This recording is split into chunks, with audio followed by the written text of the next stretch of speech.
પ્રાથમિક શૈક્ષણિક મહાસંઘ પાદરા તાલુકા દ્વારા આજરોજ પાદરા મામલતદારને આવેદનપત્ર આપવામાં આવ્યું છે, જેમાં બીએલઓ તથા સુપરવાઇઝર તરીકે કાર્યરત શિક્ષકોને કામગીરી દરમિયાન પડતી મુશ્કેલીઓને સત્વરે લાવવા તથા ધરપકડ વોરંટ પ્રથા સદંતર બંધ કરવા બાબતે માંગ કરવામાં આવી છે। ભારતના ચૂંટણી પંચ દ્વારા જાહેર કરેલા મામલતદાર યાદીના ખાસ સાધન સુધારણા ઝુંબેશ હેઠળ બૂથ લેવલ ઓફિસરો દ્વારા ડોર ટુ ડોર જઈને એલ્યુમિનિયમ ફોર્મ ભરવાની કામગીરી હાથ ધરવામાં આવી છે। આ પ્રક્રિયા અંતર્ગત વિવિધ તબક્કામાં પૂર્ણ કરવાની છે, જે બાબતે બીએલઓ તરીકે કાર્યરત શિક્ષકોને કામગીરી દરમિયાન વારંવાર પડતી મુશ્કેલીઓને તાત્કાલિક દૂર કરવા માટે આવેદનપત્રમાં માંગ કરવામાં આવી છે। હાલમાં ગુજરાત સરકાર દ્વારા એસઆઈઆરની કામગીરી અંતર્ગત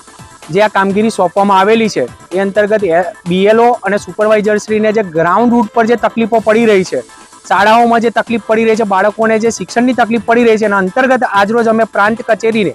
પ્રાંત અધિકારીશ્રીને આવેદનપત્ર આપવા માટે અખિલ ભારતીય પ્રાથમિક શૈક્ષિક મહાસંઘ પાદરા એકમ દ્વારા મામલતદાર કચેરી ખાતે હાજર થયેલ છે। અમારી રજૂઆત મુખ્યત્વે એ છે કે અમારા જે બીએલઓ અને સુપરવાઇઝરશ્રીના સૌથી વધુ ઓર્ડરો પ્રાથમિક શિક્ષકોના કરવામાં આવેલા છે, એ ઓર્ડરો તાત્કાલિક અસરથી રદ કરવામાં આવે। સરકાર પાસે ઘણી એવી એજન્સીઓ છે, એને આ કામગીરી સોંપી અમને આ કામગીરીમાંથી મુક્ત કરવામાં આવે।